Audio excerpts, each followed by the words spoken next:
नमस्कार। आपके अपने YouTube चैनल हिंदी भाषा और साहित्य में मैं विशाल कुमार पुनः आप सभी का स्वागत करता हूं। हम सूरदास जी के द्वारा लिखे हुए ग्रंथ सूरसागर के पदों की व्याख्या कर रहे हैं और इसी श्रृंखला में हम 100 पदों की व्याख्या कर चुके हैं। आज उससे आगे पदों की व्याख्या करेंगे।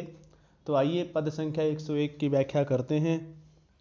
बनत नहीं जमुना को ऐबो, बनत नहीं बन नहीं रहा है जमुना को जमुना की तरफ ऐबो आना।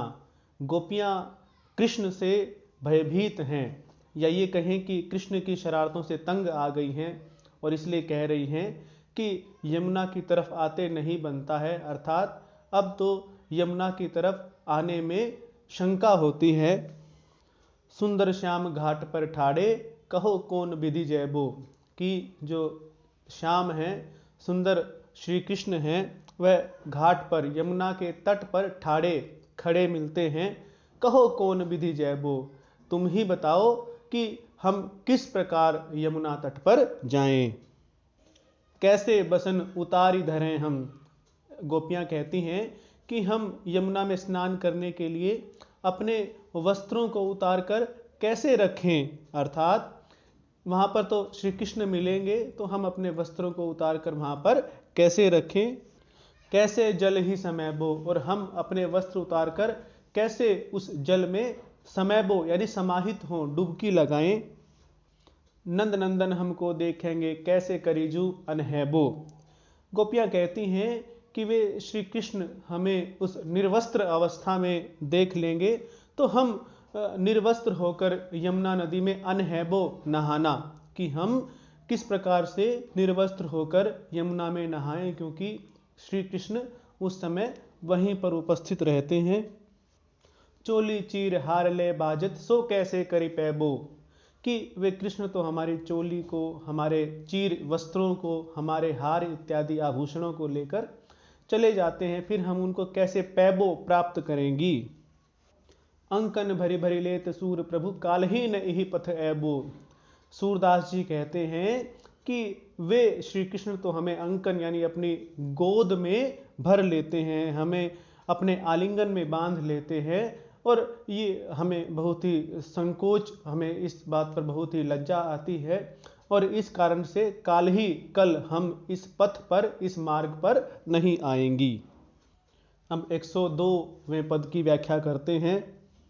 नीके तप कियो तनुगारी, तनु मतलब शरीर को, गारी गला कर, नीके अच्छी प्रकार से। गोपियों ने बहुत तप किया है, तपस्या की है, पूर्व जन्म में भी और इस जन्म में भी उन्होंने बहुत से व्रत संकल्प आदि का आयोजन किया है और तपस्या की है, अपने मन में ये संकल्प लिए हैं कि वो श्री कृष्ण को प्राप्त करेंगी। तो उसी बारे में कृष्ण इस बात को जानते हैं और वे सोचते हैं कि इन गोपियों ने अपने तन को गलाकर, अपने तन को कष्ट देकर बहुत अच्छी प्रकार से तपस्या की है। आपू देखी कदम्ब पर चढ़ी, मानी लियो मुरारी। आपू देखी स्वयं देखा, कदम्ब पर चढ़ी, कदम्ब के वृक्ष पर चढ़कर, मानी लियो मुरारी, कि श्री कृष्ण ने इस बात को मान लिया है। श्री कृष्ण ने इस बात को मान लिया है कि इन गोपियों ने बहुत ही तपस्या करके, अपने शरीर पर कष्ट सहन करके ये तपस्या की है, और इस बात को श्री कृष्ण ने मान लिया है और वे स्वयं कदम्ब के पेड़ पर चढ़कर उन गोपियों को देख रहे हैं। बरस भर व्रत नेम संजम, श्रम कियो मोहि काज। बरस भर की पूरा वर्ष इन्होंने व्रत उपवास आदि नेम नियम, संजम संयम, कि इन्होंने पूरा वर्ष व्रत इत्यादि किए, नियमों से रही, संयम से जीवन व्यतीत किया, श्रम और बहुत परिश्रम किया, बहुत मेहनत की, मोहि काज मेरे लिए, मुझे प्राप्त करने के लिए इन्होंने वर्ष भर इतना परिश्रम किया है। कैसे हूँ मोही भजय को, मोहे बिरद की लाज। कैसे हूँ किसी भी प्रकार से, मोही मुझे, भजे भजता है, कोई भी, मोही मुझे, बिरद यानी अपनी प्रतिज्ञा की लाज, कि मैं उस प्रतिज्ञा को रखता हूँ। कृष्ण कहते हैं कि मुझे तो कोई किसी भी प्रकार से भजता है, तो मैंने तो यह प्रतिज्ञा की हुई है कि जो भी मुझे किसी प्रकार से भी भजेगा, मैं उसको उसी प्रकार से, उसी रूप में प्राप्त हो जाऊंगा, और मैं अपनी इस प्रतिज्ञा को कभी भी टालता नहीं हूं। धन्य व्रत इन कियो पूरन, शीत तपती निवारी। धन्य व्रत कि ये जो इनका व्रत है, इनका जो उपवास है गोपियों का, ये बहुत ही धन्य है। इनका परिश्रम धन्य है कि इन्होंने इतनी कड़ी मेहनत करके, इतने संयम से अपने व्रत को, अपने संकल्प को पूरा किया है। और शीत तपती निवारी, शीत यानी ठंड, और तपती गर्मी, निवारी सहन करके, कि ये गोपियां धन्य हैं और इनका ये संकल्प भी धन्य है कि इन्होंने सर्दी और गर्मी को अपने शरीर पर सहन करके इतनी तपस्या की है। काम आतुर भजी मोको, नव तरुणी ब्रज नारी। काम आतुर, काम से आतुर होकर इन ब्रज की स्त्रियों ने मुझे भजा है। नव तरुणी की नई नई युवा अवस्था को प्राप्त हुई इन ब्रज की स्त्रियों ने काम से आतुर होकर मुझे भजा है, तो इसलिए मैं अब इन्हें इसी रूप में प्राप्त होऊंगा। कृपानाथ कृपाल भय, तब जानी जन की पीर। कृपानाथ की भक्तों पर कृपा करने वाले कृपालु हो गए, कि भक्तों पर कृपा करने वाले उन श्री कृष्ण ने कृपा की। कब कृपा की? जानी जन की पीर। जन यानी मनुष्य, पीर मतलब पीड़ा। जब उन ब्रज की स्त्रियों की उस पीड़ा को जाना कि वे किस प्रकार से प्रेमासक्त हैं भगवान श्री कृष्ण पर, और वे उन्हें पति रूप में प्राप्त करना चाहती हैं, तो पति के रूप में उसे प्रेम प्राप्त करना चाहती हैं, तो उन्होंने उनके मन की इस पीड़ा को जाना, और सब पर कृपा करने वाले भगवान श्री कृष्ण ने उन पर भी कृपा की। सूर प्रभु अनुमान कीनो, हरहु इनके चीर। सूरदास जी कहते हैं कि फिर श्री कृष्ण ने यह निश्चय किया कि मैं इनका चीर हरण करता हूं, ताकि मैं इनकी इच्छा की पूर्ति कर सकूं। अब हम 103वें पद की व्याख्या करते हैं। हमारे अंबर देहु मुरारी। भगवान श्री कृष्ण ने गोपियों के वस्त्र चुरा लिए हैं, और जब कृष्ण ने गोपियों के वस्त्र चुरा लिए हैं तो गोपियां कृष्ण को प्रार्थना करती हुई कहती, उनसे कहती हैं कि हे मुरारी, हे कृष्ण, हमारे अंबर यानी कि हमारे वस्त्र हमें वापिस कर दो। ले सब चीर कदम्ब चढ़ी बैठे, हम जल मांझ उघारी। कि ले सब चीर, हमारे सारे चीर अर्थात वस्त्र, कदम्ब चढ़ी बैठे, कदम्ब पर चढ़कर बैठ गए हो। हे कृष्ण, तुम तो हमारे सारे वस्त्रों को लेकर कदम्ब पर चढ़कर बैठ गए हो। हम जल मांझ उघारी, और हम इस यमुना के जल, मांझ मतलब में, उघारी मतलब निर्वस्त्र, और हम यमुना के जल में निर्वस्त्र बैठी हुई हैं। तट पर बिना बसन क्यों आवे, लाज लगती है भारी। और जब गोपियों ने इस प्रकार से कृष्ण से कहा कि तुम हमारे वस्त्र हमें दे जाओ, तो कृष्ण ने कहा कि जहां मैं हूं वहीं से तुम अपने वस्त्र लेकर जाओ। तब गोपियां कहती हैं कि हम तट पर, यमुना के तट पर बिना वसन यानी जल से बाहर, हम बिना वस्त्रों के कैसे आए, बिना वस्त्र पहने कैसे आए। हमें तो बिना वस्त्र जल से बाहर निकलने में और यहाँ आकर वस्त्र लेने में बहुत लज्जा आती है। चोली हार तुम ही को दीन हो, चीर हम ही दी उडारी। और गोपियाँ कृष्ण से कहती हैं कि चोली और हार, जो हमारे चोली और हार तुमने चुराए हैं, वो तो बेशक से हम तुम ही को देते हैं, तुम ही अपने पास रखना, लेकिन चीर जो हमारे और वस्त्र हैं, दियो डारी, कि तुम उनको इस कदम्ब के वृक्ष से नीचे गिरा दो, हमारे पास तक पहुंचा दो। तुम यह बात अचंभो भासत, नांगी आवहु नारी। तुम यह बात अचंभो भासत, तुम यह बात भाषत, कि तुम इस प्रकार से बोल रहे हो कि तुम ऐसे ही आ जाओ और अपने वस्त्र मेरे पास से ले जाओ, तो हमें तुम्हारी यह बात सुनकर बहुत ही अचंभा हो रहा है कि हम निर्वस्त्र अवस्था में, नग्न अवस्था में तुम्हारे पास आए, तो हमें तुम्हारे मुख से यह बात सुनकर बहुत ही आश्चर्य हो रहा है। सूर श्याम कछु छोह करोजू, शीत गई तनु मारी। सूरदास जी कहते हैं कि गोपियाँ कृष्ण से प्रार्थना करते हुए कहती हैं कि हे कृष्ण, छोह यानी दया, कि तुम हम पर कुछ दया करो। शीत गई तनु मारी, कि ठंड के कारण हमारे शरीर में दर्द होने लगा है, हमारे शरीर को बहुत अधिक ठंड लग रही है पानी में रहते रहते, तुम हम पर कुछ दया करो, हमारे वस्त्र लौटा दो ताकि हम वस्त्र पहनकर इस शीत से छुटकारा प्राप्त कर सकें। अब हम 104वें पद की व्याख्या करते हैं। राखी लेहु अब नंद किशोर, हे नंद नंदन कृष्ण इस बार हमारी रक्षा कर लो, ऐसी प्रार्थना ब्रजवासी कृष्ण से करते हैं। तुम जो मेटी इंद्र की पूजा बरसत है अति जोर, भगवान कृष्ण के कहने पर ब्रजवासियों ने इंद्र की पूजा ना करके गोवर्धन की पूजा की थी, और इसी बात का संदर्भ देते हुए ब्रजवासी कृष्ण से कहते हैं कि तुम्हारे कहने से हमने इंद्र की पूजा ना करके गोवर्धन की पूजा की है, और इसीलिए अब इंद्र क्रोधित होकर बहुत तेज बहुत मूसलाधार बारिश कर रहा है। ब्रजवासी तुम तन चितवत हैं जो करी चंद चकोर, ब्रजवासी वे कहते हैं कि हम सब ब्रजवासी तुम तन तुम्हारी तरफ चितवत हैं कि देख रहे हैं, हम सब ब्रजवासी आशा भरी नजरों से तुम्हारी तरफ देख रहे हैं। और किस प्रकार से देख रहे हैं? जो करी चंद चकोर, जिस प्रकार से चकोर नामक पक्षी चंद्रमा की तरफ देखता रहता है, एकटक देखता रहता है, उसे चंद्रमा से ही आशाएं हैं, उसी प्रकार से हम भी तुम्ही से आशाएं लगाए हुए हैं और हम सब ब्रजवासी तुम्हारी ही तरफ देख रहे हैं। जनि जिये डरो नैन जनि मूंदो, धरि हो नख की कोर, जनि जिये डरो, जिये मतलब हृदय, जनि मतलब मत, डरो, कि कृष्ण ब्रजवासियों की इस प्रकार की प्रार्थना सुनकर कहते हैं कि हे ब्रजवासियों, तुम अपने हृदय में जरा भी मत डरो, नैन जनि मूंदो, और तुम डर के कारण अपनी आंखों को भी बंद मत करो, धरी हो धारण करूंगा, नख की कोर नाखून के कोने से ही, मैं एक नाखून के कोने भर से ही इस गोवर्धन पर्वत को धारण करूंगा।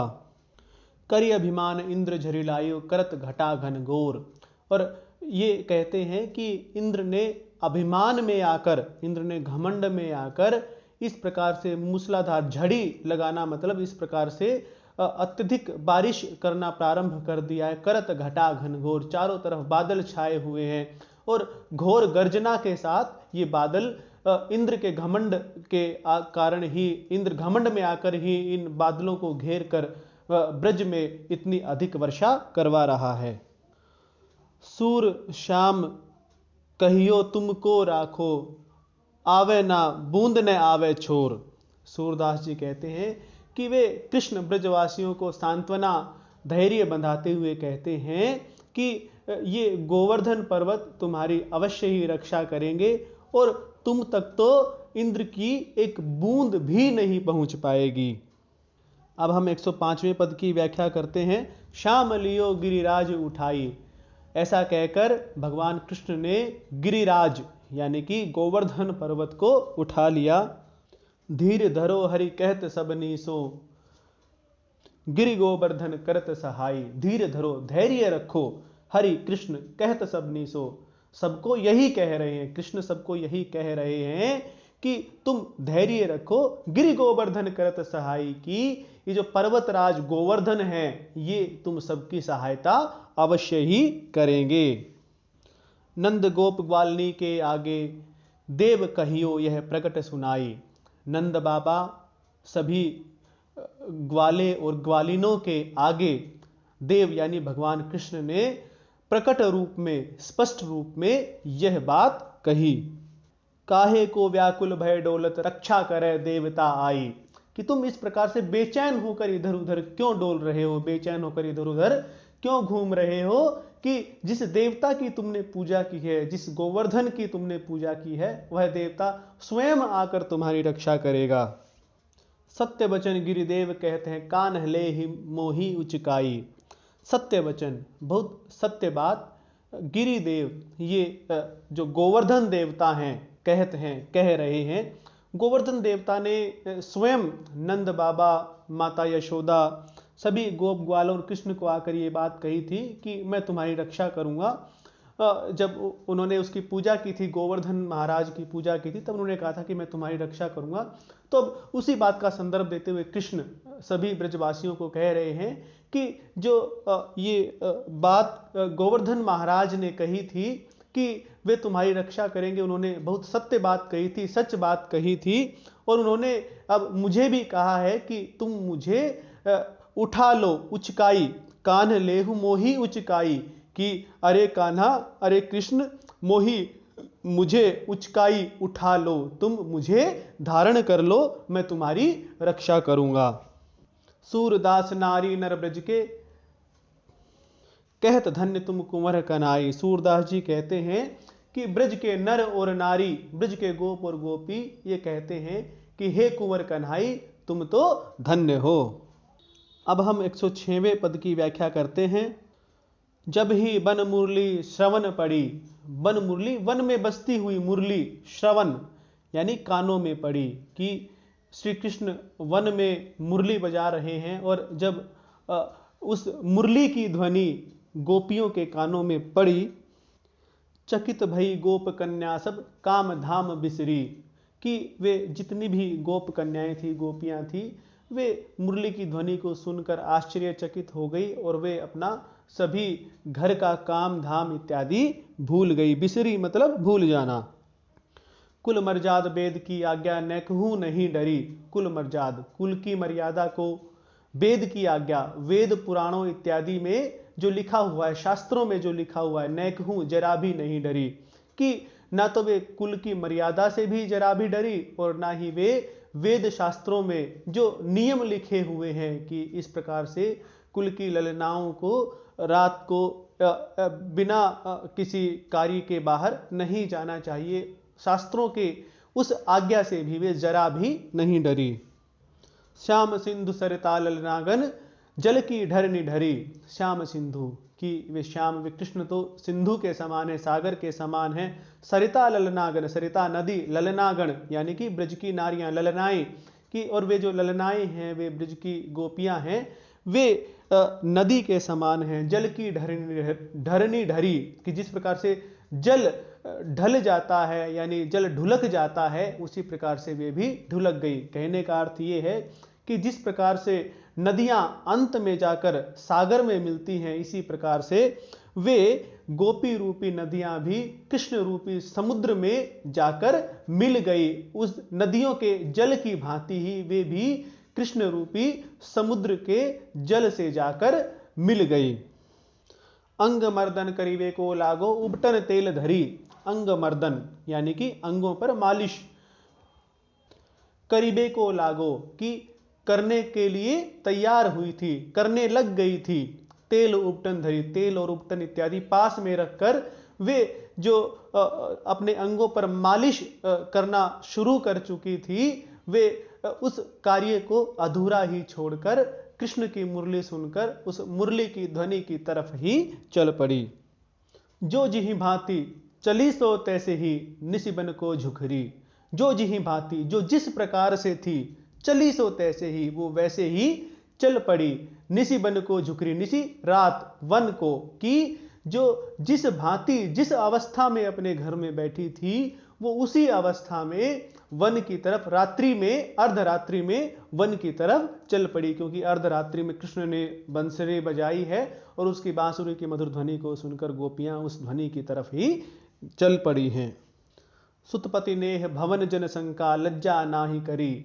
सुतपति नेह, सुत पुत्र, पति, पति नेह स्नेह, भवन जन शंका, कि भवन यानी घर में, जन अन्य जो लोग हैं उनकी शंका, लज्जा ना ही करी, और लज्जा कि जो पुत्र है, जो पति है, उनके स्नेह और जो घर में लोग हैं उनकी शंकाओं और उनकी लज्जा को उन गोपियों ने त्याग दिया। कहने का भाव ये है कि वे पति, पुत्र, इन सब के स्नेह को त्याग कर और घर में जो अन्य लोग थे उनकी शंका और उनकी लज्जा को त्याग कर वन की तरफ चल पड़ी। सूरदास प्रभु मन हरि लीनो नागर नवल हरि। सूरदास जी कहते हैं कि जो नागर नवल श्री कृष्ण हैं उन्होंने उन गोपियों के मन को हरण कर लिया है और इसीलिए वे कृष्ण की बांसुरी की ध्वनि सुनते ही उस ध्वनि की तरफ चल देती हैं। अब हम 107वें पद की व्याख्या करते हैं। चली बन बेनु सुनत जब धाई, बन मतलब वन और बेनु मतलब बांसुरी, कि वे जितनी भी गोपियां हैं वे वन में से आती हुई बांसुरी की ध्वनि को सुनकर उस ध्वनि की तरफ ही दौड़ पड़ी। धाई मतलब दौड़ पड़ी। मातु पिता बांधव अति त्रासत जाति कहाँ अकुलाई, और जब वे इस प्रकार से घर से अर्धरात्रि में वन की तरफ जाने लगी तो उनके माता पिता और अन्य बांधव और जो उनके अन्य परिवार के सदस्य थे अति त्रासद, उन्हें बहुत डर दिखाते हैं, उन्हें डांटते हैं और कहते हैं कि जाति कहाँ अकुलाई, कि तुम इस प्रकार से व्याकुल होकर अर्धरात्रि के समय कहाँ जा रही हो। सकुच नहीं शंका कछु नाही, रहनी कहाँ तुम जाती। वे उस गोपी को उन गोपियों को कहते हैं कि तुम्हें जरा भी संकोच नहीं है, तुम्हें जरा भी शंका नहीं है, रहनी कहाँ तुम जाती। रहनी मतलब रात्रि, और इस अर्धरात्रि के समय तुम कहाँ जा रही हो। जननी कही दई की घाली काहे को इतराती। जननी माता, उन गोपियों की माता कहती है दई की घाली, अरे देव की मारी हुई, यानी भाग्य की मारी हुई, अरे अभागी लड़कियों तुम काहे को इतराती, तुम इतनी क्यों इतराई हुई हो, तुम अर्धरात्रि को जा रही हो और हमारी बात भी नहीं सुन रही हो, इतनी क्यों इतरा रही हो। मानती नहीं और रिस पावती निकसी ना तो तोरी, मानती नहीं कि तुम मान नहीं रही हो और रिस पावती, और हमारे क्रोध करने पर भी तुम उसका कोई प्रत्युत्तर नहीं दे रही हो। निकसी ना तो तोरी, निकसी मतलब निकल रही हो, जा रही हो, ना तो सब प्रकार का नाता, सब प्रकार का संबंध तोरी तोड़कर, तुम हमसे सब प्रकार का संबंध तोड़कर जा रही हो, तुम हमारे क्रोध करने पर भी हमारी बात नहीं मान रही हो।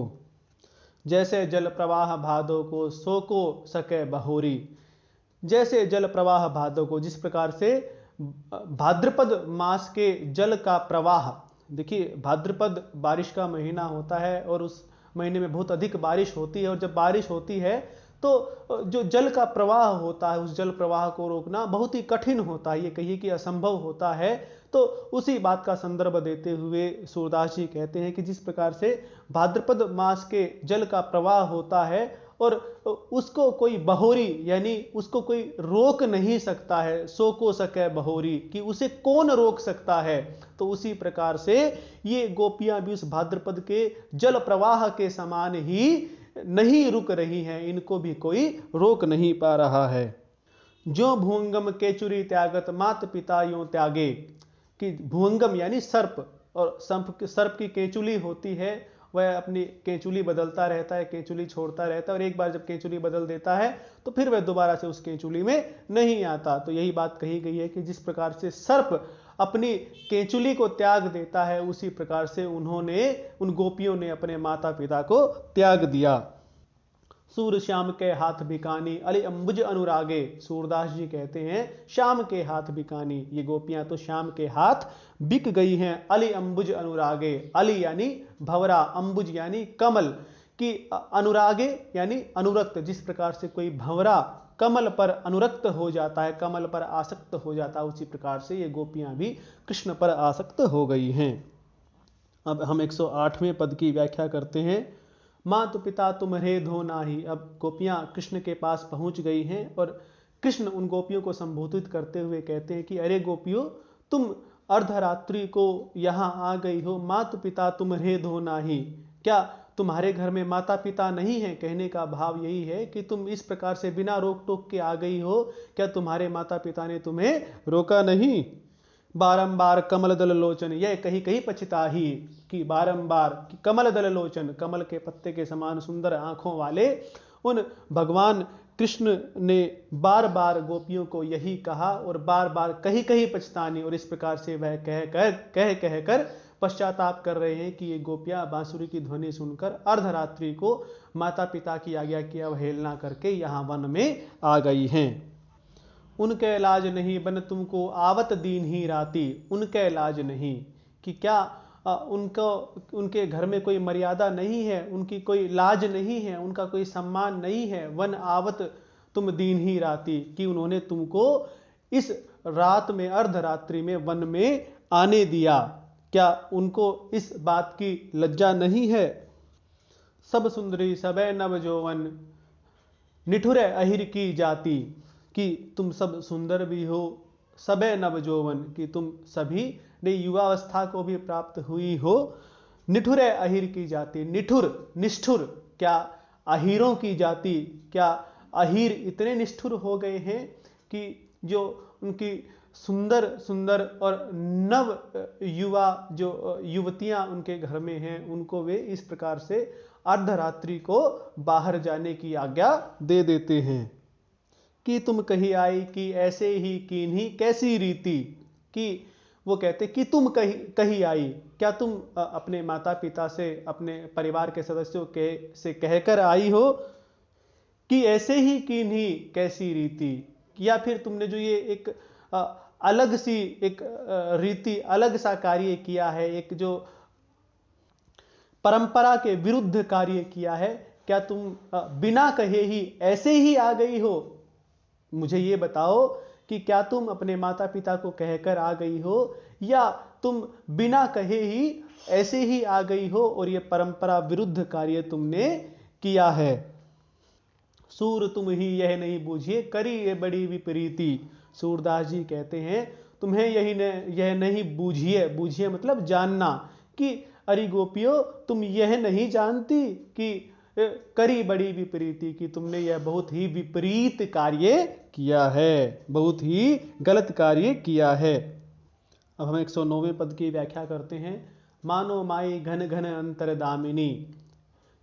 अब कृष्ण ने महारास रचाया है और उस महारास में सभी जो कृष्ण बीच में होते हैं और गोपियां उनके चारों तरफ बड़ी तेजी से चक्कर लगाती हैं और इस प्रकार दायरे में घूमते हुए बड़ा तेज नृत्य किया जाता है, उसे महारास कहा जाता है। तो उस रास में कृष्ण ने गोपियों के साथ जो रास किया उसका वर्णन करती हुई गोपियां कहती हैं कि घन घन अंतरदामिनी, घन घन यानी बादल बादल, प्रत्येक बादल के बीच, दामिनी अंतर अर्थात बीच में, मध्य में, दामिनी बिजली, कि प्रत्येक बादल के बीच में बिजली हो, बिल्कुल ऐसा दिखाई दे रहा है। देखिए ऐसा इसलिए कहा गया है कि गोपियां गौर वर्ण की हैं, इसलिए उनको बिजली के समान दिखाया गया है, बताया गया है, और कृष्ण श्याम वर्ण के हैं, इसलिए उन्हें बादल के समान बताया गया है। और कृष्ण जो जितनी भी गोपियां हैं, भगवान कृष्ण ने अपने जितनी गोपियां उतने ही रूप बनाए हुए हैं और सभी के साथ पृथक पृथक रूप से उस समय कृष्ण दिखाई दे रहे हैं। सभी गोपियों के साथ कृष्ण ने अपना अलग रूप बनाकर रास रचाया है। तो इसी बात को इस रूपक में बांधते हुए सूरदास जी ने लिखा है कि ऐसा लगता है कि प्रत्येक बादल के बीच बिजली विराजमान हो, सुशोभित हो रही है। घन दामिनी दामिनी घन अंतर शोभित हरि ब्रज भामिनी। घन दामिनी की घन बादल, दामिनी बिजली की, बादल तो जैसे बिजली के बीच में हो, और दामिनी घन अंतर और बिजली जैसे बादल के बीच में हो, शोभित सुशोभित हो रहे हैं हरि कृष्ण ब्रज भामिनी, ब्रज की स्त्रियां, कि कृष्ण और ब्रज की स्त्रियां रास करते हुए इस प्रकार से सुशोभित हो रहे हैं कि मानो बिजली के बीच में बादल हो और बादल के बीच में बिजली हो। मैंने पहले ही बताया है कि कृष्ण बादल का रूपक हैं और जो ब्रज की युवतियां हैं वो बिजली का प्रतीक हैं। यानी कि जब कृष्ण और गोपियां रास कर रहे हैं तो उनमें कोई भिन्नता नहीं दिखाई दे रही है। कृष्ण गोपीमय हो गए हैं और गोपियां कृष्णमयी हो गई हैं। दोनों में अभिन्नता हो गई है, दोनों अलग अलग दिखाई नहीं देते बल्कि दोनों एक ही दिखाई दे रहे हैं। जमुन पुलिन मल्लिका मनोहर, कि जमुन यानी यमुना का पुलिन तट है, अब जहां पर रास रचाया जा रहा है वहां यमुना का तट है, मल्लिका मनोहर, और जो मल्लिका होती है ये फूलों की बेल होती है, मन को हरने वाली फूलों की बेल वहां पर स्थित हैं, फूल खिले हुए हैं। शरद सुहाई जामिनी, शरद जो कि वर्षा ऋतु के बाद जो ऋतु आती है उसे शरद ऋतु कहते हैं। सुहाई सुहावनी, जामिनी रात्रि की, शरद ऋतु की सुहावनी रात्रि का समय है। देखिए वातावरण कैसा है कि यमुना का तट है, चारों तरफ मल्लिका की बेल पर फूल खिले हुए हैं और शरद ऋतु की मधुर सुहावनी रात्रि है। सुंदर शशि, शशि यानी चंद्रमा, चंद्रमा के समान सुंदर मुख वाली, सुंदर शशि का अर्थ क्या होगा कि चंद्रमा के समान सुंदर मुख वाली, गुण रूप रंग राग निधि, गुण रूप यानी कि जो उनका रूप है उसके बारे में बात की गई है, गोपियों के रूप के बारे में बात की गई है। राग यानी प्रेम, निधि मतलब खजाना, कि गुणों रूप और प्रेम से युक्त, प्रेम के खजाने से युक्त, अंग अंग अभिरामिनी, अभिरामिनी होता है सुंदरता से युक्त, और जिनके अंग अंग से सुंदरता टपक रही है। तो गोपियों के बारे में क्या क्या बताया गया है कि सुंदर, चंद्रमा के समान सुंदर मुख वाली, रूप, गुण और प्रेम से युक्त, और ऐसी गोपियां जिनके अंग अंग से सुंदरता टपक रही है। रचो रास मिली रसिक राई सो, रचो रास, उन गोपियों ने रास रचाया है, मिली मिलकर, रसिक राई सो, रसिकों के शिरोमणि, राई मतलब शिरोमणि, रसिक राज भगवान कृष्ण के साथ मिलकर उन्होंने रास आज रचाया है। मुदित भई गुण ग्रामिनी, और गुणों से युक्त वह ब्रज गांव की स्त्रियां आज बहुत ही मुदित प्रसन्न हो गई हैं। देखिए क्या बताया गया है, इन दो पंक्तियों का अर्थ इकट्ठा हम करेंगे कि चंद्रमा के समान सुंदर मुख वाली, गुण रूप और प्रेम के खजाने से युक्त, अंग अंग में शोभा से युक्त उन गोपियों ने आज रसिक शिरोमणि भगवान श्री कृष्ण के साथ रास रचाया है, और इस प्रकार से वे गुण युक्त ग्रामीण ब्रज स्त्रियां बहुत ही प्रसन्न दिखाई दे रही हैं। रूप निधान श्याम सुंदर तन, रूप के निधान यानी अत्यंत रूपवान, श्याम सुंदर तन, श्याम यानी कृष्ण, सुंदर तन अत्यंत सुंदर शरीर वाले, अत्यंत अधिक सुंदर रूप वाले, आनंद मन विश्रामिनी, सबको आनंद प्रदान करने वाले श्री कृष्ण के मन में आज वे गोपियां विश्राम कर रही हैं। देखिए क्या कहा गया है कि जो अत्यधिक सुंदर शरीर वाले हैं और रूप और गुणों का खजाना है, उन श्री कृष्ण जो कि सबको आनंद भी प्रदान करने वाले हैं, उनके मन में आज वे गोपियां विश्राम कर रही हैं, अर्थात आज वे गोपियां उनके मन में बस गई हैं। खंजन मीन मयूर हंस पिक, खंजन पक्षी, मीन मछली, और इन दोनों जो ये मछली और खंजन पक्षी, इनकी उपमा दी जाती है किसी की आंखों के लिए। तो उन गोपियों की आंखें खंजन पक्षी और मछली की भांति ही सुंदर हैं, चंचल हैं। मयूर मोर, पिक कोयल, और मोर और कोयल की भांति सुंदर और मधुर उनकी वाणी है, और हंस की भांति उनकी चाल है।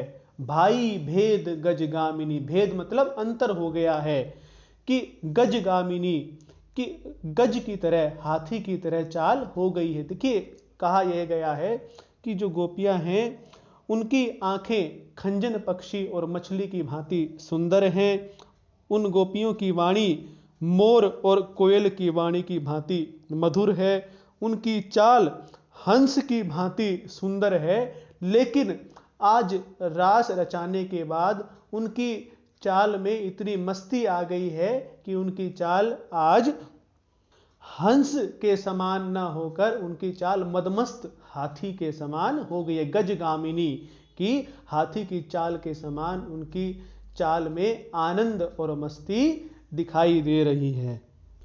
को गति गने सूर मोहन संग काम विमोहियो कामनी, कि को गति गने कि आज इनकी गति की गणना कौन कर सकता है। को मतलब कौन। सूरदास जी कहते हैं कि आज इन गोपियों की चाल की गणना कौन कर सकता है। मोहन संग, मोहन के साथ साथ ही काम यानी कामदेव को भी विमोहियो मोहित कर लिया है। कामिनी, इन कामिनियों ने, इन गोपियों की चाल की गति की गणना कौन कर सकता है। आज तो इन्होंने मोहन कृष्ण के साथ साथ कामदेव को भी विमोहित कर लिया है। अब हम 110वें पद की व्याख्या करते हैं। आजु हरि अद्भुत रास उपायो, उपायो मतलब उपाय करना, कि आज श्री कृष्ण ने गोपियों को आनंद प्रदान करने के लिए अद्भुत रास की योजना की। एक ही सुर सब मोहित कीन्हे, मुरली नाद सुनायो। एक ही सुर, एक ही स्वर से सब मोहित कीने, सभी को मोहित कर लिया। मुरली नाद सुनायो, मुरली का नाद सुनाकर, मुरली की ध्वनि सुनाकर, कृष्ण ने मुरली के ध्वनि का एक ही स्वर सुनाकर सबको मोहित कर लिया। अचल चले चल थकित भये, सब मुनिजन ध्यान भुलायो। अचल यानी कि स्थिर, चले, कि जो स्थिर वस्तुएं थी वो तो चलायमान हो गई। चल यानी कि जो चलायमान वस्तुएं थी, थकित भये वे स्थिर हो गई। सब मुनिजन ध्यान भुलायो, सभी मुनि और जो देवता थे, जो ऋषि मुनि थे और देवता थे, जो ध्यान मग्न रहते थे, वे सब भी ध्यान करना भूल गए।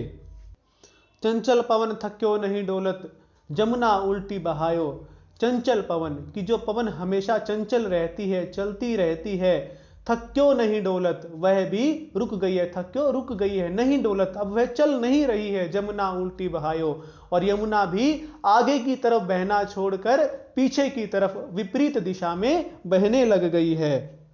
थकित भयो चंद्रमा सहित मृग, सुधा समुद्र बढ़ आयो। थकित भयो रुक गया, चंद्रमा सहित मृग, मृगों के साथ। ये माना जाता है कि चंद्रमा के रथ को मृग खींचते हैं, तो चंद्रमा के रथ को खींचने वाले मृग भी रुक गए हैं, यानी चंद्रमा अपने रथ में जुते हुए मृगों के साथ ही रुक गया है। सुधा समुद्र बढ़ आयो, और जो समुद्र में सुधा होता है, यानी सुधा धारण करने वाला, अमृत धारण करने वाला जो समुद्र है, वह भी बढ़ आया, वह भी आगे की तरफ आ गया, ताकि वह भी मुरली की ध्वनि को और स्पष्ट रूप से सुन सके। सूर श्याम गोपनी सुखदायक, लायक दर्श दिखायो। सूरदास जी कहते हैं कि वे श्याम तो गोपियों को सुख प्रदान करने वाले हैं, और वे गोपियां इस आनंद के लायक भी हैं, इस आनंद के योग्य भी हैं, और इसीलिए भगवान श्री कृष्ण ने उनको इस प्रकार से दर्श दिखायो, इस प्रकार से ब्रज में आकर दर्शन दिए हैं। तो आज हमने पद संख्या 101 से 110 तक की व्याख्या की है। उम्मीद है कि आप सभी को समझ आ गई होगी। धन्यवाद।